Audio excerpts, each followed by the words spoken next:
Hace más de medio siglo que Colombia vive una guerra sin cuartel.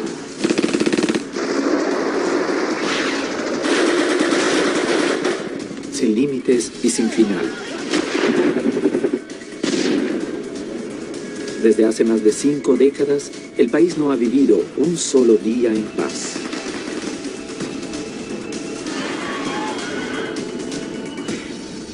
En las selvas y en los barrios periféricos se libran todo tipo de batallas. Los grupos al margen de la ley realizan ritos para cometer sus acciones criminales. Pero, ¿cuentan con la brujería y la magia negra como arma secreta? ¿Existen pruebas de ello? Nos llamó mucho la atención, había un manual para manejar la tabla Ouija. Había también un manual sobre santería y, digamos, todo el procedimiento, el protocolo, digamos, de magia negra que se utilizaba en ese momento, como el paso a paso. Entonces ya se presentaba el primer caso de fusilamiento por hechicería, por brujerías. No, maldiciones, maleficios, ya eso se demoran mucho. Simplemente ábrale el cajón, ábrale la puerta para los infiernos y que un enemigo lo traicione y le dé plomo, eso no hay problema. No me vaya a matar, por favor. Encerrarnos el cuerpo era que quería decir de que no nos mataba el plomo. O sea, que a uno como si llevara un chaleco antibalas. Solamente hasta que llegó el brujo que lo había cruzado y le quitó el hechizo o el maleficio o la maldición, fue que él murió. A mí el diablo me iba a dar dinero, poder, me iba a dar liderazgo. Se revolcaba, decía que el diablo reinaba la tierra. Nosotros somos más diablos que el mismo diablo sin conocerlo, pues sí. Naturalmente la gente cree en las brujas porque necesita acceder a una forma de poder sobre la vida y la muerte. Él está bien, pero entonces uno cogía una navaja bien puntudita y le hacíamos las cruces por un lado y por el otro lado, para matar brujos también. Acuden a brujerías, acuden a pitonizas, acuden a hechicerías, tratando de asegurar de alguna manera su dinámica criminal. Se va cada quien buscando la ayuda, el apoyo del más allá para su protección, porque sabe que la vida está en peligro. Magia negra, vudú, rezos e incluso pactos con el diablo son algunas de las armas secretas que los combatientes dicen invocar. A tratar de hacer un pacto con el diablo, no se me revertió a mí de otra forma. Yo pacto con el diablo no he hecho negocios con él, que es diferente.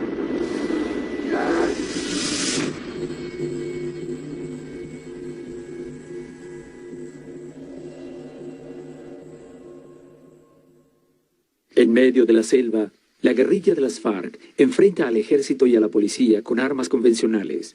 Pero, ¿son estas suficientes?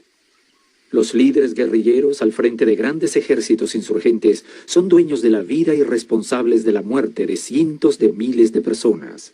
Muchos recurren a estrategias metafísicas para protegerse. ¿Es posible que esta fantasía realmente los ayude en la guerra? Mi alias es Horacio, también conocido como el Temple. Duré 23 años como combatiente. Yo no le tenía miedo a nada ni a nadie. Yo no importaba si me moría o me mataban. Desde 1985 se calculan más de 60.000 muertos y alrededor de 16.000 desaparecidos por cuenta de esta guerra en Colombia. Las FARC y sus comandantes son responsables de buena parte de estos crímenes atroces. Las FARC son una organización narcoterrorista con más de 47 años de historia criminal en el país. Está desplegado a nivel nacional, en este momento en más de 40 estructuras. Casi el 70% de las estructuras utiliza el oscurantismo o la magia negra como mecanismo de protección y de seguridad frente a sus desplazamientos y frente a la misma ubicación de sus campamentos. Las FARC controlan rutas del narcotráfico que salen por el norte del país. Desde allí, extorsionan, secuestran y cometen atentados. Uno de los personajes más influyentes en esta región fue Martín Caballero, el comandante del temido Frente 35 de las FARC. Mi Mi nombre es James, pertenecía al Frente 35 de la FARC. Él había un señor de apellido Barbosa, parece que era. Un señor que él lo mantenía ahí cerca del campamento. Al proteger a Martín, protegía todo el frente. Y él decía, aquí no va a llegar nada, aquí no va a pasar nada. Confíen que aquí no va a pasar nada. El viejo venía a veces, por tal parte llega una patrulla y viene para acá. Y la voy a hacer que llegue hasta tal parte y ahí se va a desviar. Por eso era que la gente le creía más al viejo. ¿Qué llevaba al experimentado líder insurgente a confiar más en su brujo personal y en el poder del oscurantismo que en sus 20 años de experiencia guerrillera? Ese señor le preparaba cocimiento de plantas, lo bañaba, preparándolo con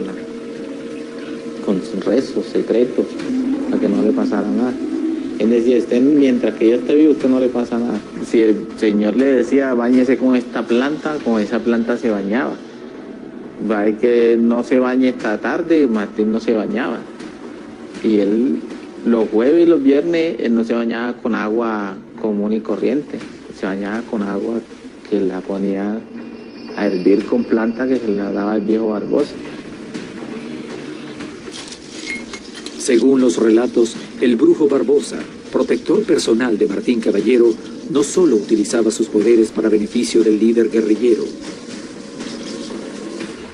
Una vez un muchacho que llaman Hader, alias Hader, dijo que no, que ese viejo lo que está es hablando paja, buscando plata.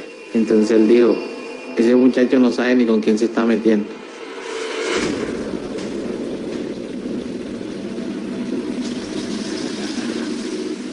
Como a los 5 minutos comenzó Jader con un dolorcito de cabeza, y se le fue agudizando. Y dijo, hasta que no me pida perdón, no se le va a quitar el dolor de cabeza. Y lo tengo que ver como un perro viejo, afligido y lagañoso. Eso fue como a las 10 de la mañana y como a las 3 de la tarde, Jader se estaba muriendo del dolor de cabeza. Hasta que le dijeron, vaya y pídale perdón al viejo porque se va a morir. Y ya era dando gritos del dolor de cabeza. Y güey, entonces le dijo que no, que le pedía perdón, que estaba arrepentido. Le puso la mano en la cabeza y fuera, como si no le había pasado nada. ¿Realmente el brujo tenía tal poder? ¿Podría haber utilizado algún otro elemento para generar el dolor de cabeza? ¿Hasta dónde era real la efectividad de sus conjuros? ¿Era prudente que Martín Caballero le entregara toda su protección? ¿O llegaría el momento en que la suerte del brujo se acabaría? El líder del Frente 35 de las FARC no era el único de sus pares que confiaba su seguridad a supuestas fuerzas sobrenaturales. Realmente la gente cree en las brujas porque necesita acceder a una forma de poder sobre la vida y la muerte. El brujo o la bruja es un intermediario, como lo puede ser un cura también, como puede ser un médico, no como lo puede ser una tarotista, no que echa tarot. Entre 2007 y 2008, durante varios meses, miembros de la División de Inteligencia de la Policía Nacional, junto con el Ejército, comienzan a seguir los pasos de un temerario cabecilla de las FARC, dueño de un alto poderío militar, Luis Edgar Devia Silva, alias Raúl Reyes, conocido como el canciller de las FARC. Raúl Reyes, hombre, él era ingeniero, yo lo conocí por ahí cerca de la Macarena. Era un hombre, digamos, bastante discreto en lo que yo lo conocí, ¿no? Un poco enigmático, ¿no? Manejaba el aparato administrativo de las FARC. Raúl Reyes toma rumbo sur del país y se ubica sobre la frontera con Ecuador, básicamente en un departamento que se llama Putumayo, que es una zona absolutamente selvática, inhóspita. Él se movía sobre 3 anillos de seguridad. El primer anillo, que era el anillo externo, eran alrededor de 250 guerrilleros que se desplazaban con días de anticipación hacia donde iba a estar realmente el cabecilla. Un segundo anillo era un anillo de seguridad que le llevaba sus cosas personales. Y un tercer anillo, que era el anillo personal, alrededor de entre 15 y 20 guerrilleros, que eran los que se movían como tal con el personaje, en este caso con el terrorista y con el guerrillero. Identificamos otra estrategia, digamos, muy marcada y que nos sorprendió realmente. Superaba los límites de nuestras acciones policiales o de inteligencia. Una estrategia básicamente enmarcada en el oscurantismo, en la magia negra, en brujería. Los servicios de inteligencia detectan la presencia de 3 mujeres mayores dentro de la compañía de Reyes que llaman su atención. ¿Quiénes son estas extrañas mujeres? En este caso 3 brujas que permanecían con él, no como tal en las zonas de campamento, pero sí se la pasaban rondando los diferentes anillos de seguridad.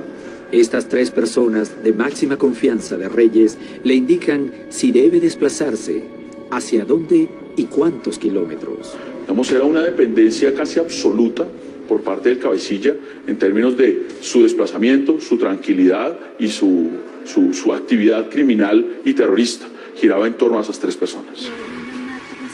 ¿Por qué tenían estas 3 mujeres tal poder sobre el curtido combatiente?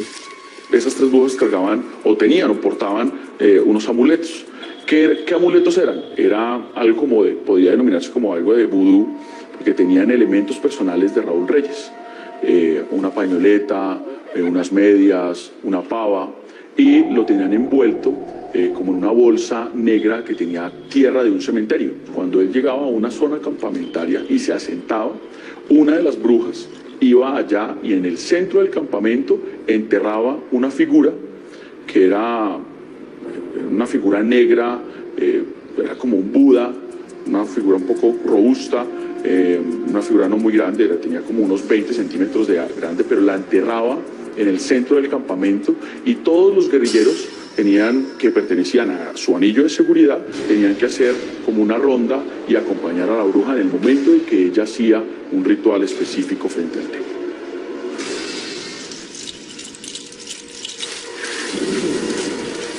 La inteligencia policial inserta a un infiltrado entre las filas de Raúl Reyes.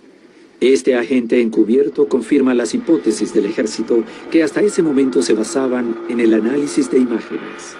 Uno de nuestros agentes de inteligencia logra llegar hasta uno de los anillos de seguridad y él tiene la posibilidad de presenciar un ritual que hacía una de las brujas. ¿Cómo es posible que un guerrillero marxista promoviera prácticas oscurantistas entre sus filas? Y ese mismo agente de inteligencia que infiltramos logra hablar con esa bruja. Se le indica que por parte del gobierno nacional hay un proceso operacional contra el cabecilla y ella accede a trabajar con nosotros. Ella toma la decisión de empezar a entregarnos información, lógicamente bajo la motivación de un recurso económico, de un dinero, de una recompensa. La guerra paranormal se desarrolla en distintos escenarios. En la selva, sin embargo, las creencias generaban problemas entre las propias tropas. Los propios guerrilleros tampoco sabían cómo defenderse de las fuerzas que creían tener a su alrededor. En esa región, y ahí siempre aparecen los brujos que llaman. Entonces aparecían combatientes brujos. Nosotros tuvimos un problema allá en el frente donde operaba un guerrillero llamado Leonidas. Y le decíamos el perro. Leonidas era un muchacho jovencito, tenía 20 años.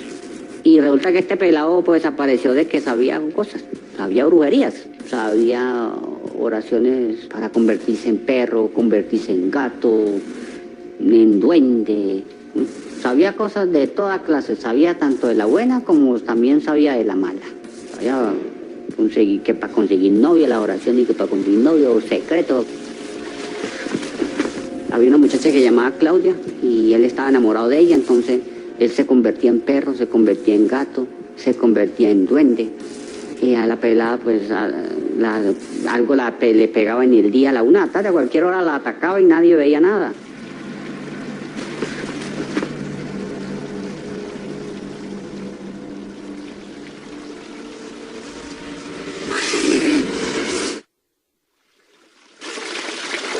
Dentro del campamento, en los campamentos se oían ruidos de noche, se oían gritos en las cañadas por ahí abajo.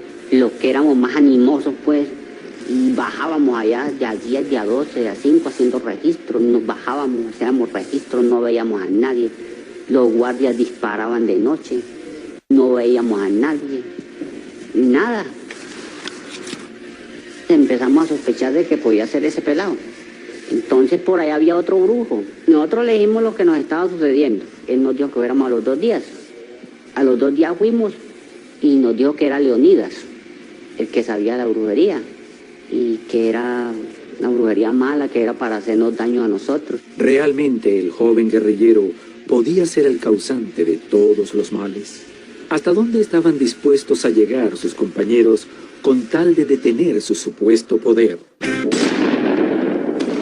La guerrilla colombiana guarda cientos de secretos. Uno de ellos podría ser un arma realmente única.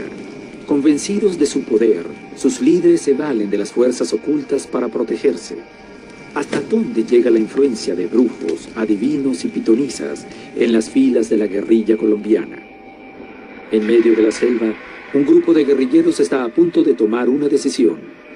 Leónidas, miembro de las FARC, sospechoso de practicar brujerías, es investigado por sus propios compañeros. Y se le hizo pues una vaina que llama inteligencia, contrainteligencia, o también conocido como espionaje y contraespionaje.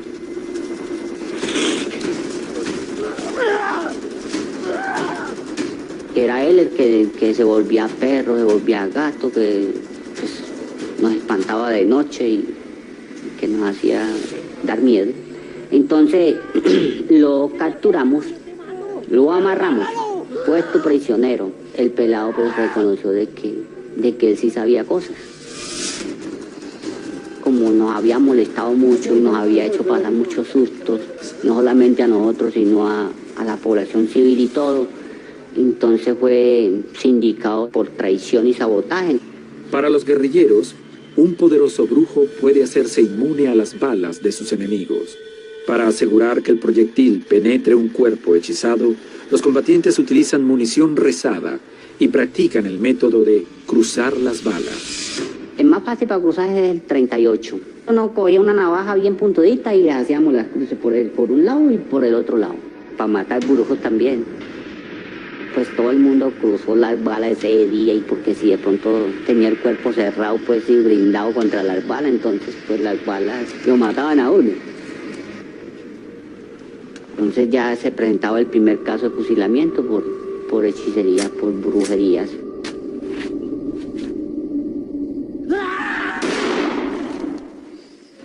Leónidas había sido juzgado y fusilado por sus propios compañeros. ¿Qué los lleva a creer cosas tan inverosímiles como que una persona se transforme en animal y sea el responsable de tantos males? ¿Hasta dónde llegaba el poder de sugestión de los guerrilleros? Son muchas las técnicas que utiliza la guerrilla para desviar del camino al ejército. Dentro de ellas está recurrir a supuestas técnicas de brujería. La División de Inteligencia de la Policía Colombiana sigue de cerca los pasos de Raúl Reyes. Una de las brujas de confianza de este cabecilla decide traicionarlo.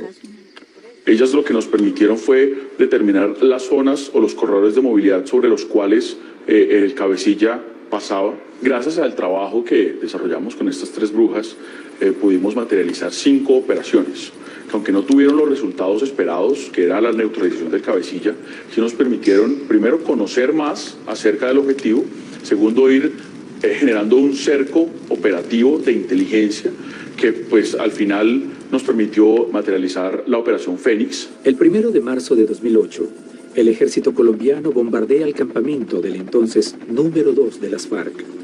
La operación culmina con la muerte de Luis Edgar Devia, alias Raúl Reyes. En el operativo se incautan diferentes objetos personales y varios computadores que permiten conocer el ADN de la guerrilla. También encontramos algunos escritos o algunas recomendaciones que las mismas brujas le enviaban a Raúl Reyes, como levantarse todos los días y en lugar de levantarse con el pie izquierdo siempre poner el pie derecho, darle una vuelta a la cama antes de acostarse. Nos llamó mucho la atención, había un manual para manejar la tabla Ouija, había también un manual sobre santería y digamos todo el procedimiento del protocolo digamos de magia negra que se utilizaba en ese momento. Es evidente que Reyes descuidó muchos secretos por su confianza en el más allá. ¿Por qué después de años de combate comete este error? Existía verdaderamente una dependencia casi absoluta por parte de Raúl Reyes, como en ese oscurantismo, en esa brujería, en esos ritos que de otra manera lo hacían tener muchísimo más seguridad frente a su dinámica terrorista. El caso de Leónidas no sería la única vez en la que Horacio se encontrara con lo que según él eran fuerzas ocultas. Por allá en el año 1991, tras una operación militar que habíamos lanzado nosotros, una ofensiva militar, llegué a una casa, yo andaba con 12 unidades. Me encontré un anciano por allá dentro de un cuarto, no podía caminar, andaba era arrastradito. Y pues me llamó mucho la atención porque una vez le preguntó a los compañeros míos que necesitaba hablar con el comandante, alias Horacio. Y sin conocerme, sin verme, sabía cómo me llamaba yo. Y entonces yo les dije a los guerrilleros, ¿es otro brujo o qué? ¿Ah? ¿Cómo sabe el viejo que yo me llamo Horacio? Pues lo vi allá sentado ahí y vi un poco de cruces y libros y cosas. Y yo dije, este es otro brujo que me encontré yo en mi vida. Yo sí encuentro brujos. ¿Acaso esta vez tendría Horacio al brujo de su lado? Me dijo, esto llegó a las 4 de la mañana, llegó el Sudán y están emboscados ahí. Ahí están en Apuntemonte. Si usted coge la carretera así como venía ahorita, los van a matar. Y yo le dije, pero ¿y usted cómo me garantiza a mí que esto sí está emboscado ahí? Me dijo, mande, si quiere, vaya, échale unos tiritos a ese punta de monte y verá. Prendió a punta de plomo y eso lo que salía era bala también. ¿Cómo supo el brujo la posición del ejército? ¿Por qué decidió salvar a Horacio y a sus hombres? Estos hombres misteriosos hacían promesas. ¿Las podían cumplir? El brujo de Martín Caballero había hecho una. Nada le sucedería a su protegido mientras estuviera a su lado. Pero la repentina muerte del vidente podía cambiar las cosas. El viejo muere y lo primero que le pasa a Martín es le hace un asalto. Lo asaltan el campamento y le matan el hijo y la mujer. Después en otro campamento le capturaron uno de los muchachos de confianza de él.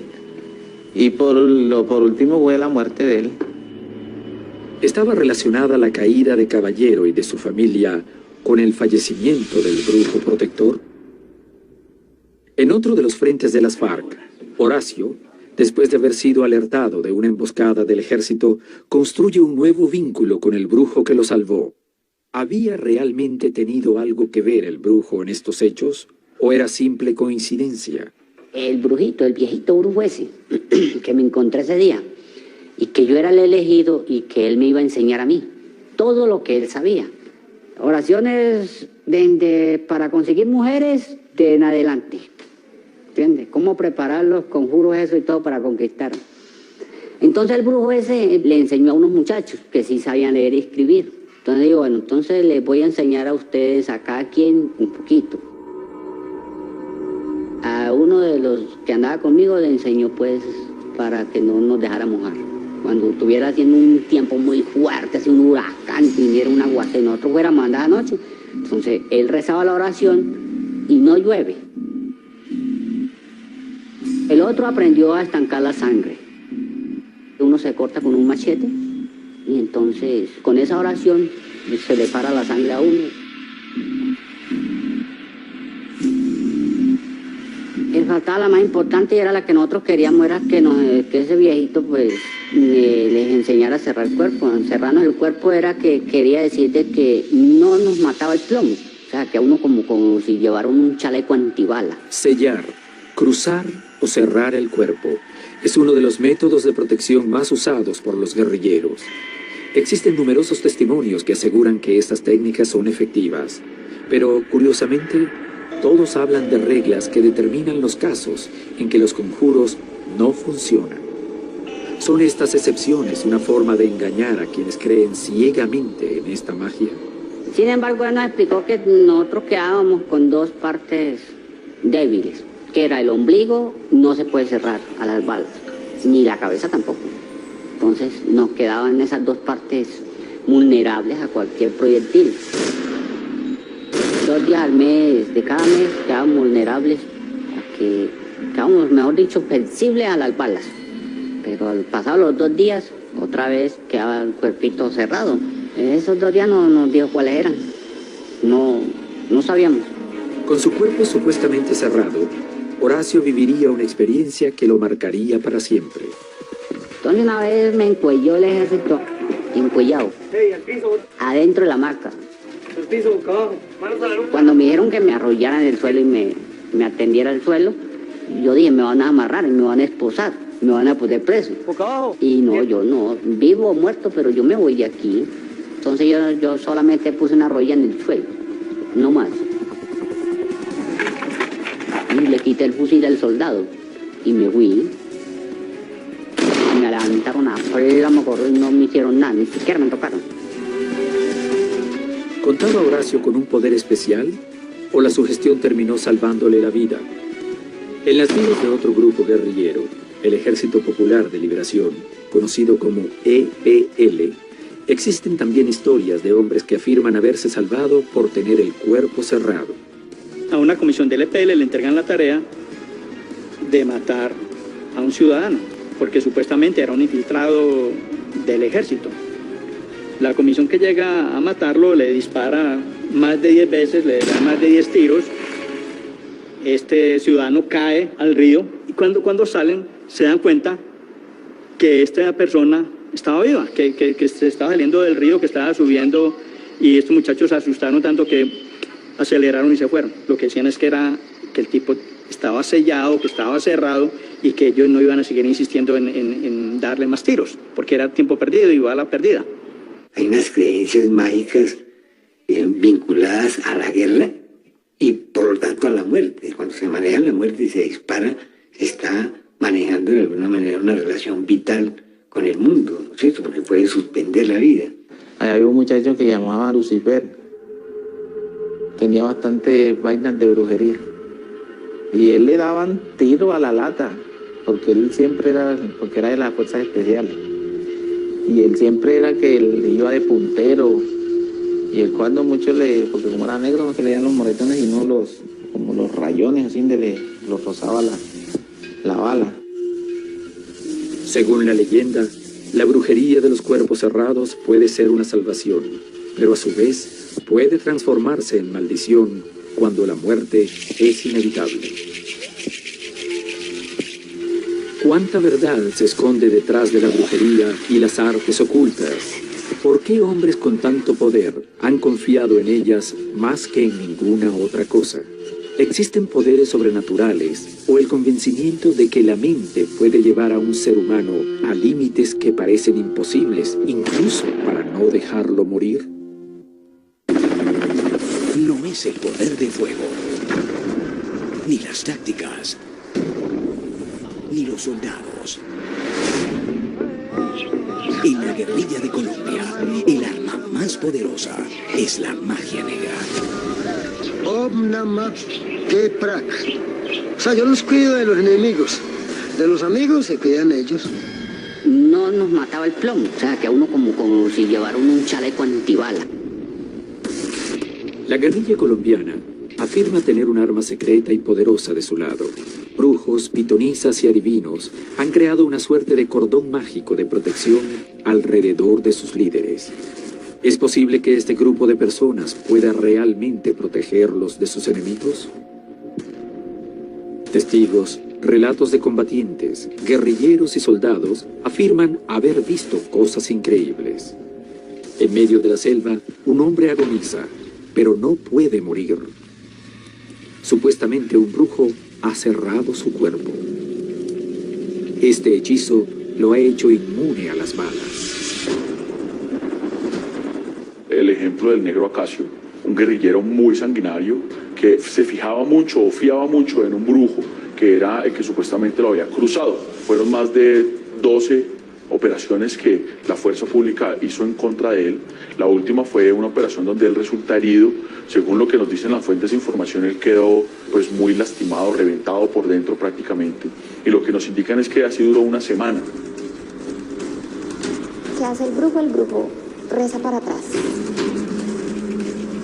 La oración para proteger este cuerpo de las balas Luego entonces la reza para atrás, para desproteger y permitir que el cuerpo finalmente muera y descanse, que el alma se vaya.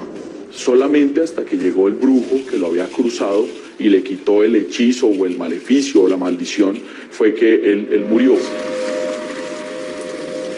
Entre los principales exponentes de esta guerra paranormal, existen abundantes relatos sobre otra de las armas usadas por los guerrilleros, la capacidad de desaparecer.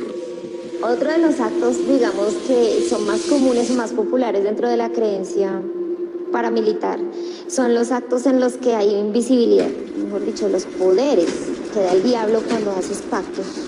Hay testimonios de desapariciones inexplicables en diversos contextos. Uno involucra incluso a quien fue durante muchos años el máximo cabecilla de las FARC. Pedro Antonio Marín, conocido también como Manuel Marulanda Vélez, era el propio jefe máximo de las Fuerzas Armadas Revolucionarias de Colombia, FARC.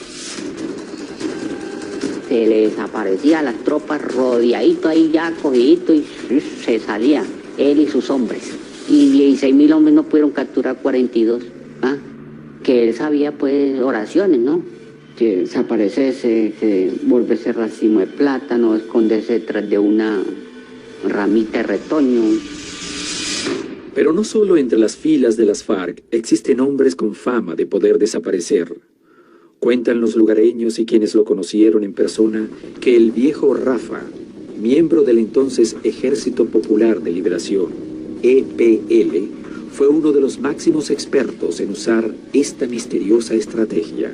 Tuve la posibilidad de estar al lado de él aproximadamente durante unos 20 días y tuve la oportunidad allí de conocer cómo se movía, cómo se relacionaba con la población, cómo generaba como un híbrido de respeto, amor, miedo y venganza.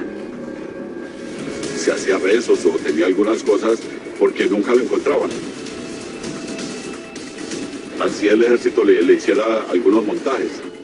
La capacidad del viejo Rafa para desaparecer, para algunos, sigue siendo una leyenda incrustada en la fantasía de los lugareños. Eso es atribuido por la gente, pero también hay comandantes que lo fomentan, ¿no? Lo fomentan en favor de ellos, de unos poderes especiales que tienen sobre la gente y sobre las fuerzas que actúan en la guerra.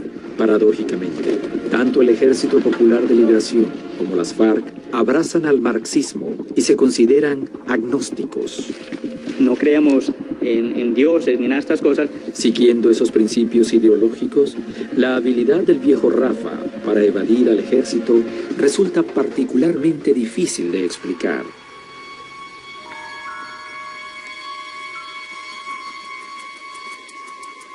Yo no, pues creo como en ese tipo de cosas, pero es muy posible que él de pronto lo hiciera. Después de la desmovilización del Ejército Popular de Liberación, el viejo Rafa es el único que no obtiene amnistía de sus enemigos, los paramilitares. Es decir, ellos sentenciaron al viejo Rafa públicamente. Él muere en Cartagena con sicarios. Más de 15 tiros con armas de fuego.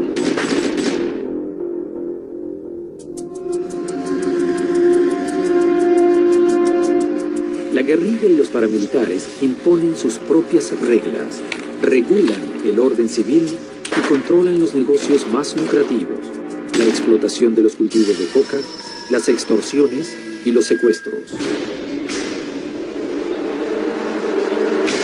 Estuve secuestrado durante 12 años. Fui secuestrado en el año 1998, el 3 de agosto, en una toma guerrillera realizada al municipio de Miraflores, Guaviare. Los frentes guerrilleros, que operan con secuestros extorsivos y políticos, se instalan en los lugares más recónditos de la selva. En los siguientes días es cuando nos trasladan en una canoa y nos introducen selva dentro 2 días y nos llevan a un campamento gigantesco donde tenían todo. Durante los 12 años que estuvo secuestrado en poder de las FARC, el sargento mayor Arby Delgado Argote vivió el trato inhumano de parte de los guerrilleros. Muchas veces, para ocultar al secuestrado, lo meten dentro de la tierra. abren unos huecos gigantescos y solo le permite que llegue la luz o el oxígeno. Con una experiencia de más de 35 años en las FARC, un guerrillero asume la responsabilidad de cuidar a los secuestrados, entre ellos 3 americanos, Ingrid Betancourt, Clara Rojas y el sargento mayor Delgado. Este sangriento guerrillero opera con el alias Martín Sombra y es conocido como el carcelero de las FARC. Utilizaba ritos o pactos con el demonio para que el campamento donde estaba ubicado los secuestrados no fuera digamos, develado. Martín Sombra es un guerrillero muy cruel. Cruel porque es una persona que nos encadenó. Aparte de eso, fue el autor material de hacer las cárceles más seguras y más crueles en la selva. Él da la orden de colocar el enmayado. Es una persona que da la orden a los guerrilleros de masacrarnos en caso de un rescate. Realmente en su mirada se podía ver que no había nada de piedad hacia nosotros. Son personas que se convierten en diablos, en el mal.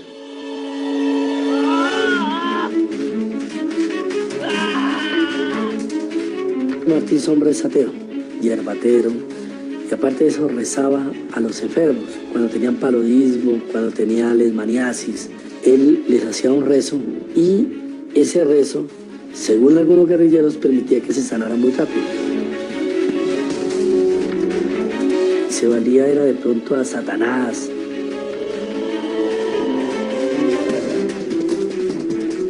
Entonces tenía algún libro donde leía algunas oraciones para alejar al enemigo, para que le protegiera la guerrilla. Las historias de embrujos y hechizos no solo surgen en la profundidad de la selva y son usados por grandes narcotraficantes.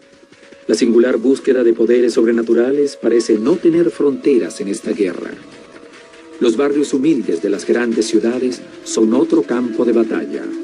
Allí, las fuerzas de seguridad casi no tienen acceso y rige una ley propia impuesta por los combos y bandas delictivas que se enfrentan entre sí y que azotan a la población. Nosotros somos un grupo, pues como dicen que al margen de la ley, que grupos armados. Eso como la guerra es dura porque son así de frentes a frentes y todo, y chupa mucho inocente. Con pocas oportunidades y sin esperanzas, muchos se involucran desde pequeños en el mundo del crimen, donde pretenden encontrar todos los recursos que necesitan. Todos esos muchachos querían casa, beca, plata. Pues la única manera de conseguirlo en el narcotráfico, la única manera de ser exitoso en el narcotráfico era manejando armas.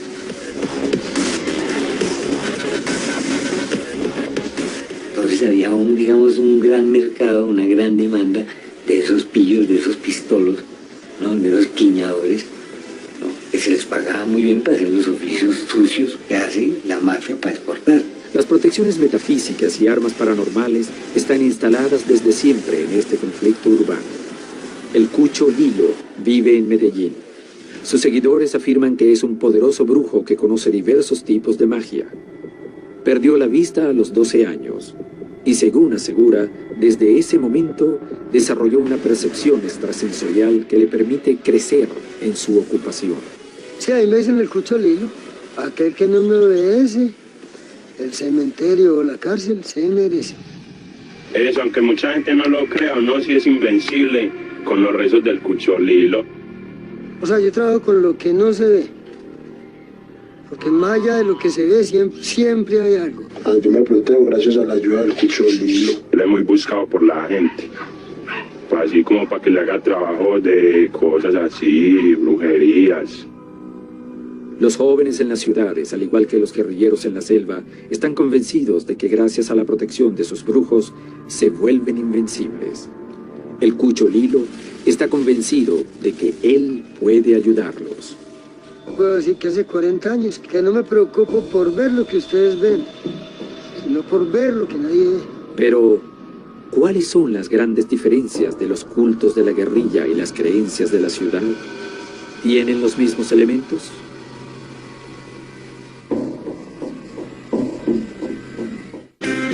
Martín Sombra era un líder de las FARC, temido por su gran crueldad con los prisioneros y con sus subalternos.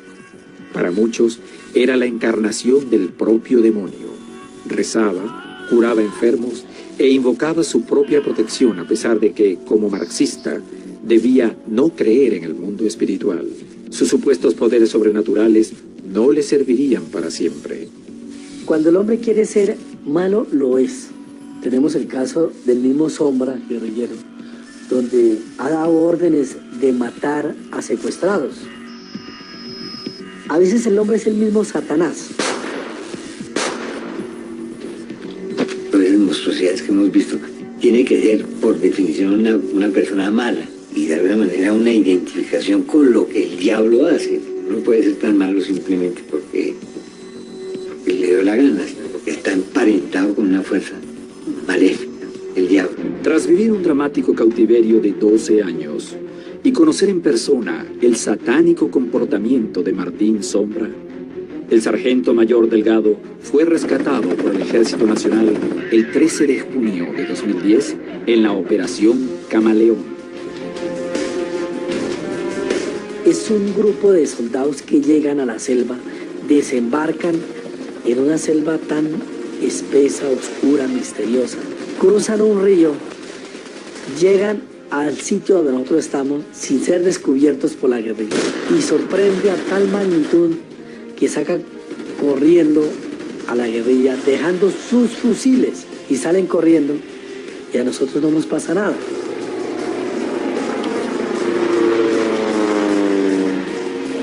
Cuando miro todo eso destruido y se levantan los soldados amordados de todas partes y me dicen: mi sargento está en libertad, somos el Ejército Nacional.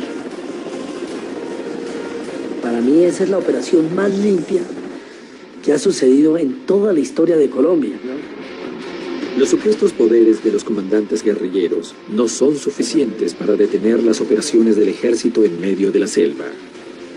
En las ciudades, mientras tanto, los combos avanzan por el camino del oscurantismo. También saben que no son invencibles, pero están seguros de que con la ayuda de sus brujos están mucho más protegidos. El Cucho Lilo es uno de los hombres que dice trabajar con los poderes ocultos. Es el que tiene el don. Me siento nervioso, o con un enemigo que me quiera hacer algo, me siento nervioso, y le pregunto al Cucho Lilo qué es lo que pasa, entonces él consulta. Eso, yo no conozco a nadie con el mismo poder del Cucho, porque es que el Cucho nos protege a nosotros de una manera muy... que es que uno ni se puede explicar. Este hechicero es conocido en todo el barrio. Atiende consultas de los vecinos sobre cuestiones milagrosas y ellos creen que les brinda protección a los integrantes del combo que opera en su zona. O sea, yo los cuido de los enemigos. De los amigos se cuidan ellos. ¿Y tú? Soy una persona normal como todas, ¿no? Que trabaje con Dios hay veces y cuando está muy ocupado Dios con el diablo, porque gracias a Dios que creó el diablo. El Cucho Lilo domina rituales para lograr diversos objetivos. Uno de los que utiliza con cierta frecuencia es para liberar a sus amigos de la prisión. Yo estaba encarnado, ¿sí me entiende?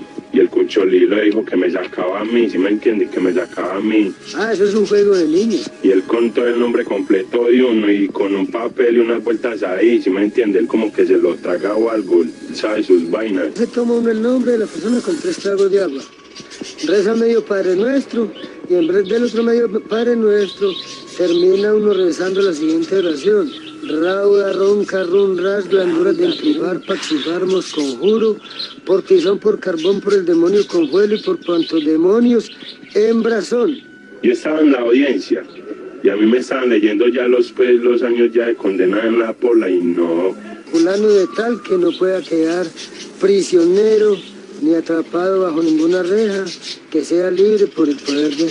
Cuando el Cucho hizo eso, ya ahí mismo ya, pues si me entiendes, yo mismo sentí la frescura y ya, como si ya fuera para afuera. O sea, termina como decir, digamos, en el nombre del Padre, el Hijo y del Espíritu Santo. Demonios hembras. Lo que pasa es que las últimas 3 no las puedo decir. Los combos tienen sus propias reglas y las imponen en el barrio. Se enfrentan entre sí por territorios y por el dominio de comercios que les pagan cuotas bajo amenaza. Aquí son moneda corriente las extorsiones, asesinatos y secuestros. Son miles de víctimas inocentes que sufren esta violencia. Vivo acá en Medellín, en el barrio San Javier del Salado, Comuna 13. Ángela experimenta el momento más difícil de su vida. Vive de cerca un misterioso crimen que cambia su destino para siempre. El padre de mi hija, Edgar López Ellis, manejaba un bus o un colectivo. Los 30 de cada mes lo esperamos para la cuota alimentaria de la niña. Cierto día la niña le arrimó y le dijo pues por el dinero, y él dijo que de bajada porque en el momento no le era posible porque estaba muy ocupado, el carro iba muy lleno.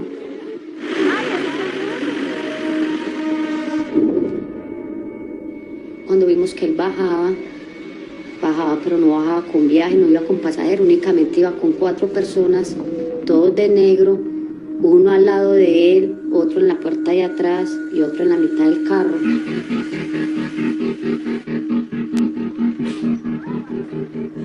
Nos fuimos muy asustadas para la casa, nos fuimos para donde la mamá de él, la familia, llamamos a todo el mundo, pasó esto y esto. Pasaron las horas y su ex esposo no aparecía, así que Ángela María inicia una dramática búsqueda. Yo empecé a buscar desesperada en iglesias evangélicas, preguntando que oraran por él o que me podían ayudar o cómo podía saber yo de él. No me decía nada, únicamente que orara.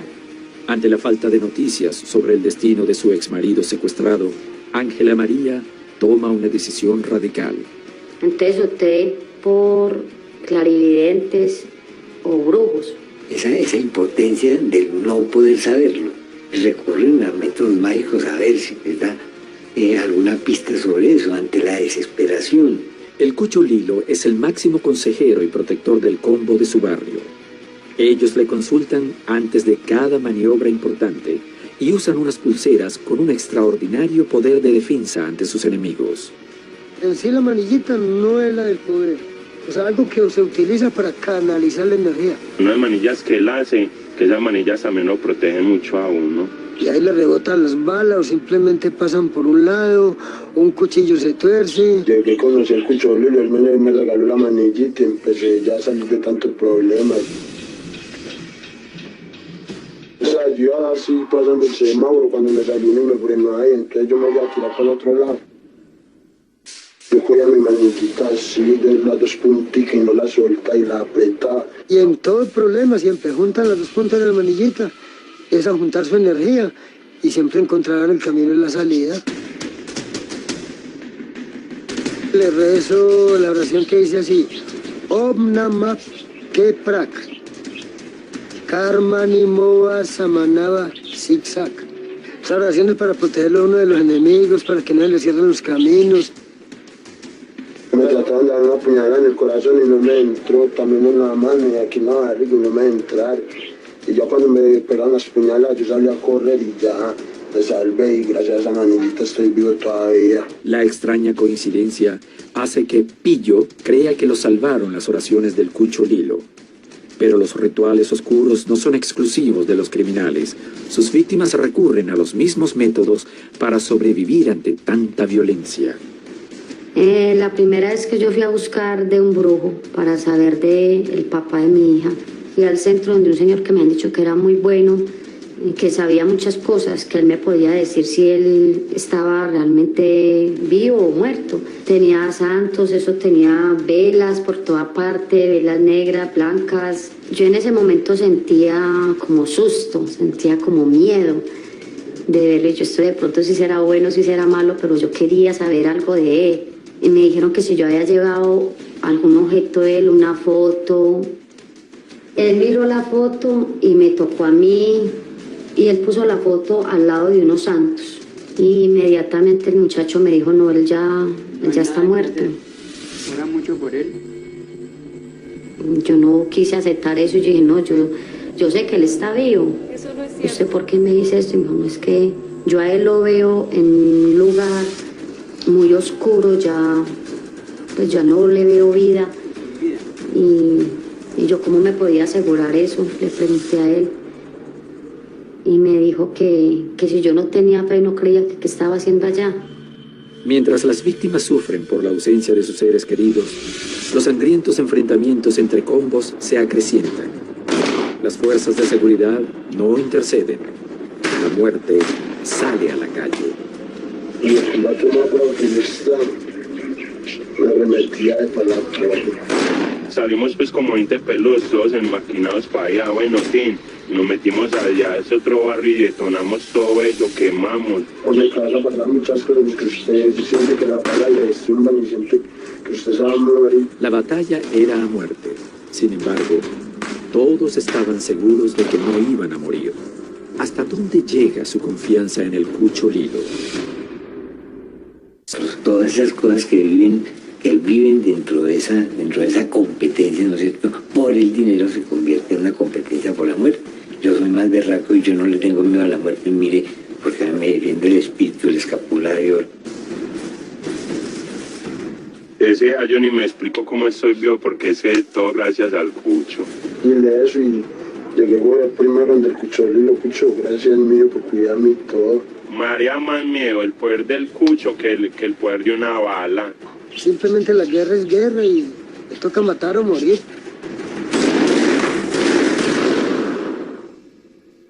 Ángela María, desesperada, continúa con la búsqueda de su exmarido. La incertidumbre la motiva a consultar con brujos y videntes. Llegué a ir donde una señora en Moravia, una señora negra, una cara muy miedosa y ella fumaba, una cara muy miedosa y ella fumaba el tabaco. Me puso a fumar tabaco, que yo me lo tenía que fumar. Yo me lo fumé, hasta me mareó, vomité. Y me dijo que me concentrara mucho, a medida que iba fumando, me concentrara en él. Y ella me dijo que no, que él estaba vivo, que lo tenían encerrado, que lo tenían prácticamente secuestrado, que no lo dejaban hablar con nadie, pero que él iba a estar muy bien. Es la visita a una hechicera lo que renueva en Ángela la esperanza de encontrar con vida al padre de su hija. Me decía que ella lo veía en un lugar oscuro, pero que lo veía bien con otras personas, que estaban en una casa como que todos allá encerrados, pues retenidos en esa casa. No me decía más nada, que había que esperar y que él iba a salir muy pronto de allá, que lo iban a liberar. En las grandes ciudades son frecuentes los secuestros. En algunos casos son de tipo extorsivo, en otros buscan venganza. Cucho Lilo, el brujo odiado por los combos enemigos, lo sufre de cerca. Mi hija vivía con un muchacho del combo de aquí. Entonces iban a ir a vivir a Monteverde. Tenían que pasar por los enemigos irreconciliables. La bajaron del carro y empezaron a llamar los fuertes para decidir sobre ellas.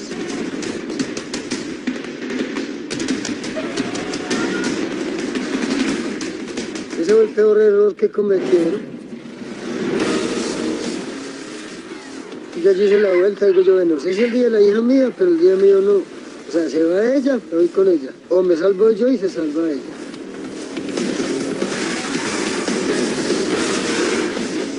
O sea, yo le pido a mi Diosito bendito.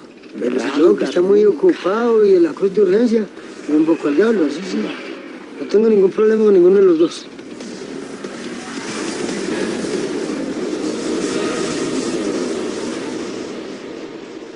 Me tocó hacer trato con el diablo. Pues invocar a Satanás es como tan fácil, ¿no? Simplemente usted lo llama, a cuál de los demonios quiere llamar, porque igual no es uno solo. Usted hace la oferta, usted ofrece esto por esto. Belcebú, hermano, ¿cómo es la huevonada? Necesito que me haga esta cruz, hermano, me hace este favor. Yo le voy a pagar aquí con, digamos, necesita 10 almas. Como no tengo tratos fijos con el diablo, o sea, no soy esclavo de él, ni esclavo de Dios tampoco, sé que los dos existen. Y es vivir de contramano, andar bien con el diablo y bien con Dios. Después de realizar un ritual satánico para tratar de salvar a su hija secuestrada, Cucho Lilo solo confía en que el pacto se cumpla. No, la secuestraron en un día y el mismo día le iban a matar. Y ya cuando tenía arrodilladas para matarlas, ya yo había hecho todas las vueltas, lo que había que hacer y que de dónde le salieron los policías que los capturaron. No se sabe, pues ya los cogieron. Los policías eran policías normales, pero estaban guiados por fuerza misteriosa, estaban guiados por el diablo. Es como digo yo pido y pago. Él lo hace y cobra. El negro le paga con maldades. Es tan difícil engañar al diablo. Desde una vez el diablo ve si uno sí le va a pagar o no. No, a ese no lo engaña a uno. El Cucho Lilo está convencido de que es capaz de manejar los destinos de las personas gracias a técnicas metafísicas. Sin embargo, no siempre los brujos logran la ayuda que esperan. A 10 años de la desaparición de su exmarido, y después de buscar algún indicio de vida a través de brujos, iglesias y videntes, hoy Ángela vive en la angustia de la incertidumbre. Bueno, el padre de mi hija ya varias veces lo habían amenazado por eso, que si él no transportaba armas en el carro le iba a ir muy mal. Yo quiero saber algo, yo quiero saber de él como algo, pues el desespero de que alguien le diga a uno si está vivo o está muerto, ya qué podemos hacer. Sin tener intereses propios en el conflicto, muchos vecinos como Ángela están atrapados en la violencia y viven de cerca las consecuencias de esta guerra paranormal. Eso es algo que solamente lo siente la familia, la incertidumbre de saber qué pasan los días, las horas, las noches, los meses, los años y no saber nada de esta persona. Uno llega a un límite que uno se desespera horrible. Yo siento que él ya no está. Yo siento que él ya está descansando y que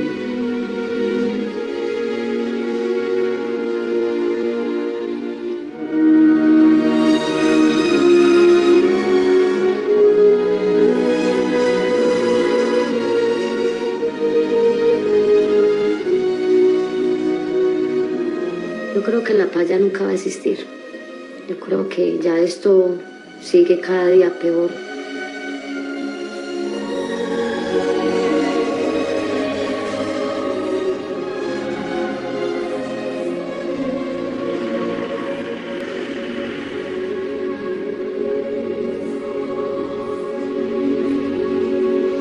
El departamento de Córdoba es una región donde confluyen la guerrilla de extrema izquierda, paramilitares de extrema derecha, movimientos religiosos populares y leyendas indígenas. Este ámbito heterogéneo provoca sucesos violentos ligados al conflicto armado nacional con elementos sobrenaturales.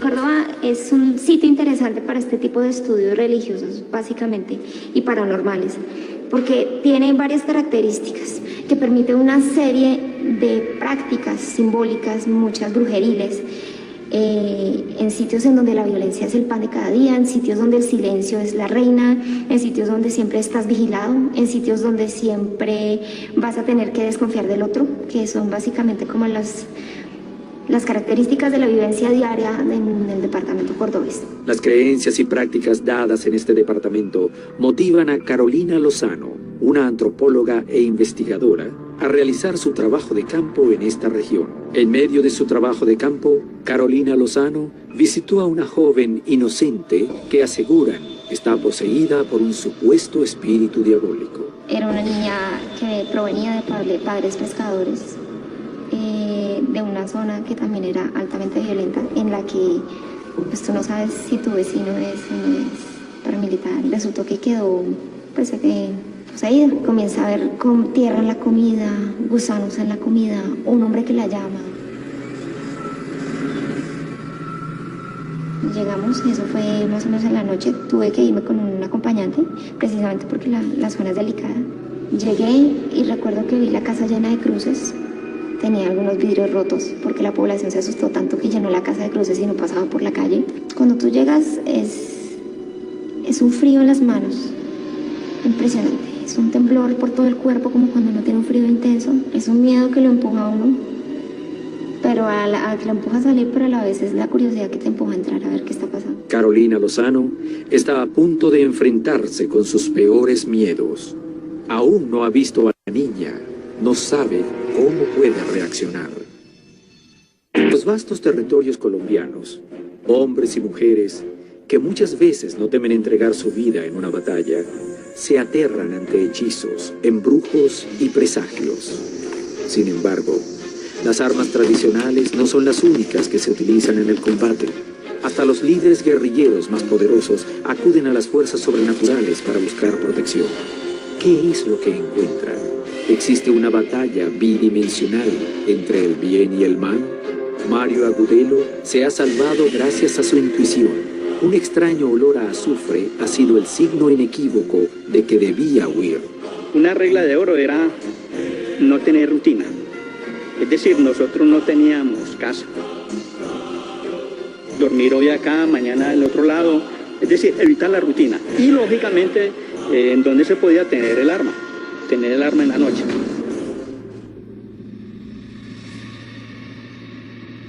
El arma se debe tener es a la mano, ahí encima del colchón o debajo de la almohada. Ahí lista. Estoy hablando por ahí del año 1980. Tuve la oportunidad de ir a la casa de un combatiente del EPL. Cuando llego a la casa de él encuentro un revólver ahí en el piso, debajo de la cama. No se expresaba que él tenía el revólver en el piso porque no lo guardaba debajo de la almohada ni debajo del colchón, porque si lo hacía, entonces en la noche el ángel de la guarda no bajaría a protegerlo. Los paramilitares son el grupo armado de extrema derecha, polo opuesto de la guerrilla. Algunos de ellos están relacionados al narcotráfico, como alias Cuchillo. Alias Cuchillo militó en las filas de las autodefensas, especialmente en los llanos orientales. Posteriormente a la desmovilización de las autodefensas, logró conformar una banda criminal dedicada al narcotráfico. Cuchillo tiene ese alias por su ocupación anterior. Trabajaba como carnicero. Era un experto en descuartizar ganado y después en su actividad criminal se convirtió en un experto en descuartizar seres humanos. La Policía Nacional emprendió la búsqueda exhaustiva de alias Cuchillo y lo sorprendió en un operativo montado en plena zona de los llanos orientales. Logramos llegarle el 24 de diciembre del año 2010, en el momento en que estaba celebrando la Navidad. Logramos capturar inicialmente a 7 de sus lugartenientes. Sin embargo, logró huir alias Cuchillo. Logra escapar del cerco policial, lo logran evacuar del sitio donde estábamos en la operación. Se lanzaron al río y no teníamos mayor información por cuanto allí cubría una gran capa de selva, de árboles que no dejaban observar. En plena búsqueda de alias Cuchillo, interceptaron llamadas de sus secuaces. Ellos se comunicaban con una persona en especial y esto llamó la atención de las fuerzas de seguridad. Hablaban con una mujer que después logramos identificarla como la pitonisa de cabecera, digamos, de alias Cuchillo y de sus lugartenientes, y le empiezan a decir: usted es nuestra salvación, usted es la que nos tiene que ayudar a ubicar y a rescatar a nuestro jefe. Les decía: no se preocupen, que él está a salvo, y voy a mirar a ver cómo distraigo a la policía, porque la policía sigue en el lugar. No, papito, tranquilízate que yo sé que las cosas le están bien y yo sé que a esa persona no le ha pasado nada. Me tiene muy preocupado porque usted sabe que mejor dicho eso es la vida en nosotros. Que yo sé que no le ha pasado nada. Ustedes saben que ella es una buena persona y todo el año, entonces mejor dicho me lo ayuden y me lo saquen y donde esté, ¿listo? No, listo, papá. Para la pitonisa, Cuchillo está vivo. La policía confía en su palabra e intensifica la búsqueda. Todos creen en ella. Pero, ¿es realmente el mundo extrasensorial garantía de salvación? A principios de la década del 90, el gobierno nacional inicia una propuesta de desmovilización que muchos combatientes aceptan. Así, se desarma el EPL. Las FARC no comparten esta decisión del EPL, nos descalifican como traidores a la revolución y finalmente empiezan a asesinar a combatientes, a simpatizantes. En enero de 1994, en el barrio La Chinita, en el municipio de Apartadó, mientras se realizaba una fiesta, fueron asesinadas 35 personas, muchas de las cuales eran exmiembros del EPL. Una operación de exterminio que se dio por parte de las FARC como castigo al hecho de haberse desmovilizado. El EPL, Ejército Popular de Liberación, se convierte en el movimiento político Esperanza, Paz y Libertad. Yo fui elegido a la Asamblea Departamental de Antioquia como diputado y fui elegido como alcalde del municipio de Apartado en el año 2000. Un día cualquiera llega un paquete a mi oficina. Inmediatamente lo recibo, siento una sensación extraña. Agudelo siente aquel olor premonitorio. Le dije a la secretaria que por favor no abriera ese paquete, que lo hiciera examinar porque me parecía extraño. Y la secretaria fue y lo llevó donde el vigilante. Por inexperiencia del vigilante no hace el trabajo que es, sino que le quita el papel y ya ve que es un libro. Entonces ya me dijo, no, ya lo revisaron, eso es un libro. Era un libro de medicina. El hijo mío iba a estudiar medicina, tenía 17 años. Entonces yo pues dije, se lo voy a regalar a él. Se lo entrego, el hijo mío lo abre y le explotó y era una bomba y falleció. Era algo que había enviado las FARC. Agudelo no había logrado salvar a su hijo. Sin embargo, otra vez sus presentimientos habían sido correctos. En la selva durante varios días, las fuerzas de seguridad continúan con la búsqueda de alias Cuchillo.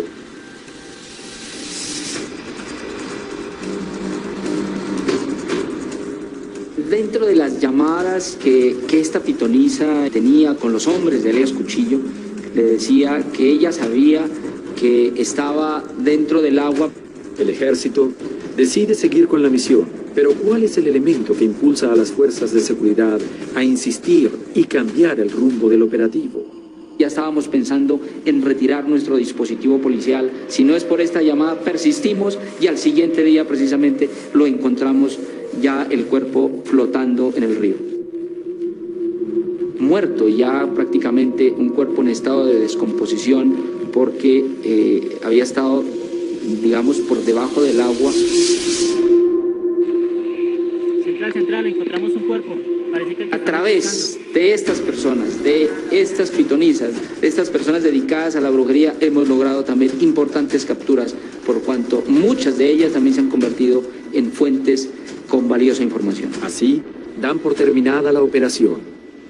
Entre las pertenencias de todos los criminales encuentran un detalle muy particular que llama su atención.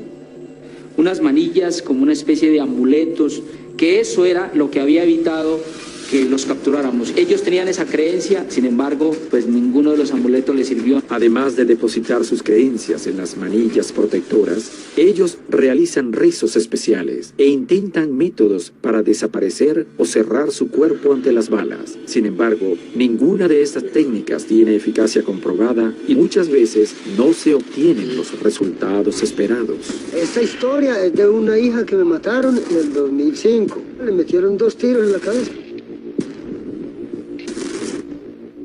Vea, no la pude proteger. Muchas veces, quienes confían en este tipo de protecciones descubren que no obtienen los resultados esperados. En este caso, para el brujo Lilo, el único camino posible es la venganza. Antes de que la metieran a la fosa, lo último que hice fue darle un beso en la frente y yo, mija, descanse en paz que yo me encargo del resto.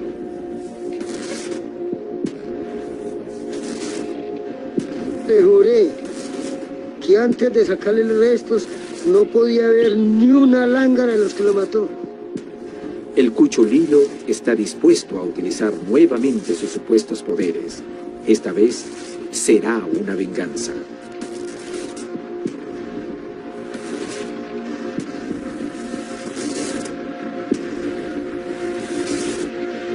En la guerrilla colombiana, muchos de los combatientes, incluso los líderes más poderosos, han depositado sus creencias en poderes sobrenaturales que los protegen. Pitonisas, brujos y hechiceros han llegado a ocupar sitios como consejeros. ¿Hay realmente un poder sobrenatural acompañando las feroces batallas colombianas? En Medellín, el enigmático vidente Cucho Lilo sufre el asesinato de una de sus hijas y sobre su cadáver jura venganza. Si a mí me toca matar a una persona por ayudar a otro, yo lo hago. O sea, el fin justifica los medios. Lilo no pierde tiempo y pone en práctica su plan, un antiguo método para cobrarse el crimen de su hija. Lilo empezó por averiguar el nombre de cada uno de los que participó en el asesinato. El primero que averiguó fue el del crianero. Yo coge uno un sapo y le cose media boca, le cose un ojo y le hace otra vueltecita pues que no puedo. Eso lo encierra uno en una vasija de barro. Dibuja un esqueleto y coloca el nombre de la persona. Coloca la vasija de barro encima. Cuando el sapo se está muriendo, la persona también. Y si uno quiere que la persona acabe de morir ligero, que no quede loco ni bobo, no que acabe de morir, entonces con un cuchillo nuevo, untado de sangre humana, le da unas puñaladas al esqueleto que dibujó y cuando el sapo acabe de morir, la persona también acabará de morir. Como a los 6 meses, se murió.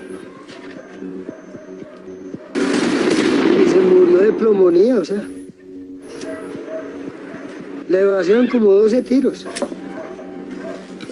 En un apacible pueblo pesquero del departamento de Córdoba, la investigadora Carolina Lozano ingresa a la casa de una niña supuestamente poseída por un espíritu maligno. La niña estaba en la cama. Recuerdo que me miraba y me miraba muy fijamente y el pastor me decía no la mire. El exorcismo es parte de una cosa llamada la guerra espiritual. ¿Qué es la guerra espiritual? Hay una serie de demonios, unas huestes satánicas que están organizadas jerárquicamente. Y estas huestes satánicas están aquí en la tierra para robar, matar y hurtar. El exorcismo es un elemento, es una forma de ritualidad en la que ellos expulsan todos estos demonios para ganar tierra para Dios. Comenzó a rezarla y la niña comenzó a revolcarse.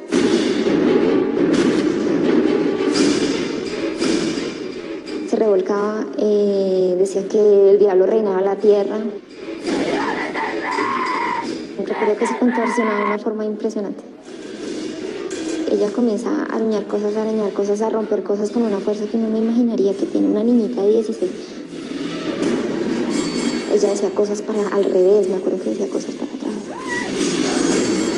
Tú los escuchas, pero tú no los entiendes.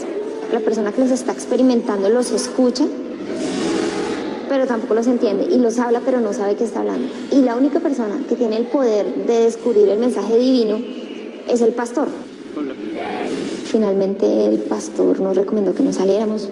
En su trabajo de campo, Lozano identificó a otras familias que aseguraban también que sus hijas estaban poseídas por este espíritu maligno. Las niñas fueron víctimas porque familiares cercanos tenían que ver con los procesos de guerra que se daban en ese momento. ¿Tuvieron realmente algo que ver los pactos que hicieron las familias con la salud de las niñas? ¿O se produjo un efecto de psicosis colectiva debido a la violencia en la zona? Antropológicamente hablando, uno podría decir que los exorcismos son desahogos. Y uno lo que hace es sacar cosas que no son de Dios, si hablamos en términos de lo que pasa con los exorcismos paramilitares. Creando el cuerpo como un territorio de guerra en el que confluyen la verdad de lo divino con todo el asunto profano. En algunos casos, las personas aseguran haber buscado un contacto con quien afirman es el demonio. Iván es un delincuente arrepentido, otro combatiente activo de la guerra. Yo mi drogadicto, delincuente, asesino de todo. Nosotros somos más diablos que el mismo diablo sin conocerlo, pues sí. Yo siendo un niño era, por decirlo de alguna forma, una especie de mascota de un combo de sicarios de Polo Escobar. Empecé lavándole las motos, sí, dándome una vueltica a la manzana. Pero eso fue creciendo mi ansia de estar en ese mundo. Motivado por su ambición de dinero y poder, Iván se inició desde muy chico en el mundo de la delincuencia. Me invitaron una vez, quiero una moto, venga, vamos. Me montaron a un carro, me dieron un arma. ¿Qué que hacer? Hay que matar a un pase. Me hundí en ese mundo del sicariato. Participé muchas veces de eso. Me pagaban por una cabeza, yo lo mataba y me cobraba. Sorprendentemente, los asesinos de la hija del Cucho Lilo murieron uno a uno. El vidente de Medellín continuó adelante con sus rituales.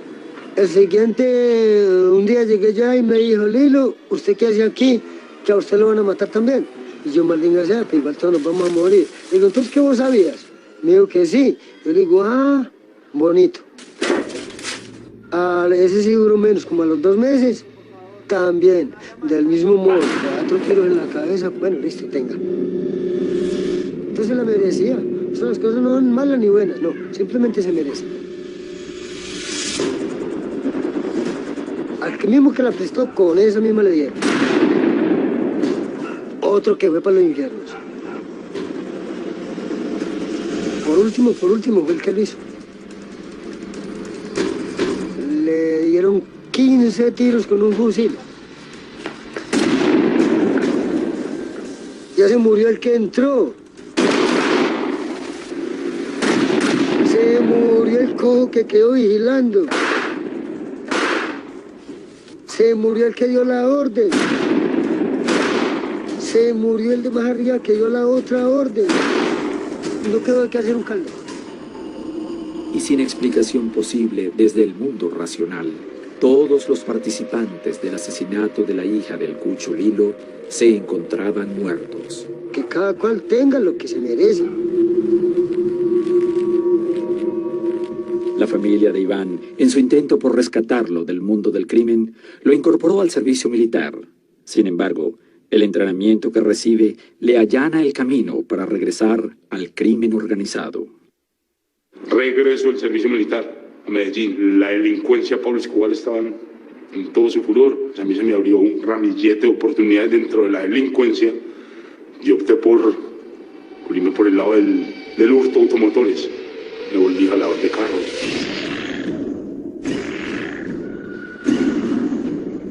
Iván confiesa un suceso de apariencia sobrenatural, del cual es protagonista, y que cambia su vida para siempre. Nunca lo he contado.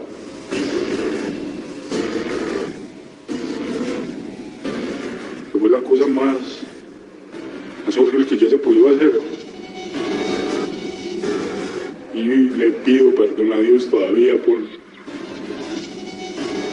He tenido unas secuelas después de eso. Un día, yo hundido en el mundo de la delincuencia. Tengo un amigo, venía del extranjero, me regaló un libro del diablo. Lo leí, explicaba paso a paso y lo que se necesitaba para hacer un pacto con el diablo. Iván está listo para pasar a su siguiente nivel. La ambición lo ha cegado. ¿Qué fuerza mueve a Iván para estar dispuesto a entregar su alma? Los líderes máximos de la guerrilla colombiana muchas veces confían sus vidas a fuerzas inexplicables. Para los creyentes, existe un mundo capaz de protegerlos, de hacer daño a quienes lo indican e incluso de predecir el futuro. Embrujos, hechicerías, rituales, pactos con el demonio, de todos los ritos oscuros se han valido con tal de sacar ventaja sobre sus enemigos. Pero, ¿existe alguna ventaja real? Iván, motivado por su ambición de poder y dinero, decidió hacer un pacto con, según sus propios dichos, el mal, sin medir las consecuencias. Consulté con alguien y llegué a alguien que sabía hacer ese pacto con el diablo. Conseguí unos elementos que decían en el libro. Lo que yo conseguí fue hierbas que decían en el libro. Una cola de gato y un gato. Me acuerdo bien de de 3 o 4 palabras que yo fui el que tuve que pronunciarlas para que eso tuviera un efecto sobre mí.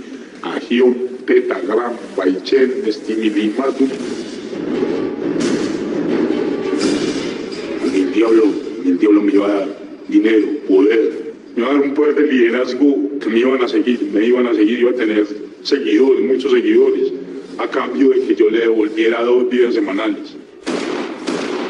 Y que yo le entregara 2 almas semanales. ¿Ha funcionado el pacto que Iván creyó haber hecho? Sin certeza de ello, Iván sintió un cambio profundo en su comportamiento y se dispuso a cumplir su parte entregando al diablo 2 almas semanales.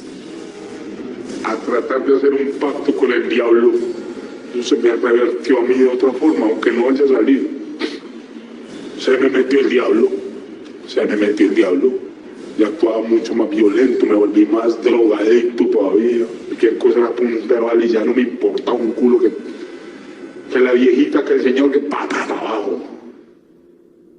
Yo ya iba a robar carros y ya no era señor pa abajo la llave, no, pa abajo, marica. Uno, ahí te mando uno, ahí te mando el otro. La vida de Iván comenzó a cambiar. Todo se complicó. Su entorno se volvió más violento. Sus seres queridos fueron ahora las víctimas. Su mundo se convirtió en el mismo infierno. En esa misma semana entramos en conflicto con otro combo del mismo barrio, que éramos amigos, y empezó una guerra de vainas a matarnos. Bueno, vamos por ellos, nos fuimos, 2, 3 muertos, nos devolvieron, nos mataron 2, les devolvimos, matamos otros 3, y a mí me metieron a la cárcel. Yo salgo de la cárcel, y a mi hermano lo mataron. El otro se suicidó. Mi mamá murió hace 3 años, víctima de un cáncer.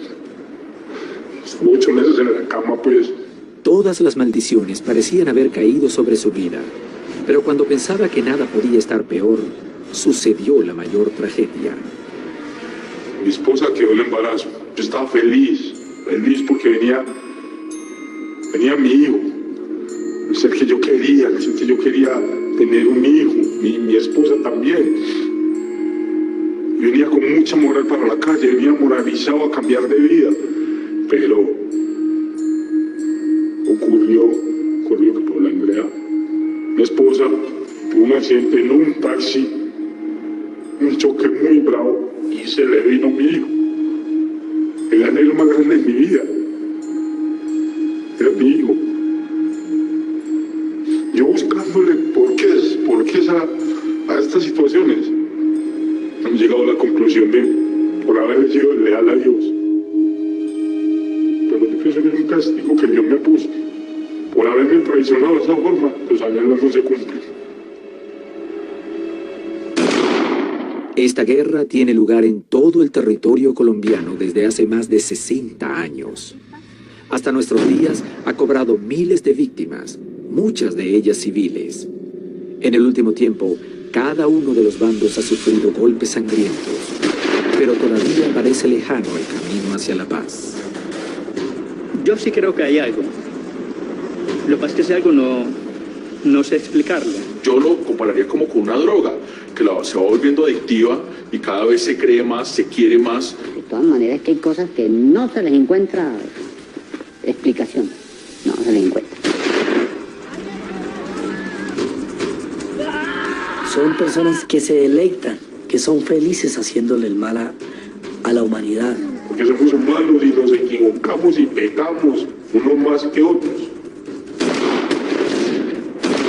Con el Dios somos nosotros mismos los hombres quienes nos estamos acabando unos a otros. Porque uno lo que hace no está allá, le tiene que pagar, eso se está hecho y eso. Al final siempre fueron capturados y seguirán siendo capturados para dejarlos a las rejas. Yo estoy por encima de la guerra, por encima de eso. El que quede vivo seguirá siendo amigo mío. Que por eso es que el más allá también está metido entre la guerra, porque cada quien busca protegerse, porque es que la vida es una sola. A pesar de la ayuda del oscurantismo, nadie ha logrado salir ileso. La gran mayoría de los combatientes han muerto o fueron detenidos. La guerra continúa y nuevos hombres ocupan sus lugares. Los casos y los testigos muestran que la fe es poderosa en las selvas y en las ciudades en donde se combate. La guerra paranormal es un hecho. Sus verdaderas consecuencias, un enorme misterio.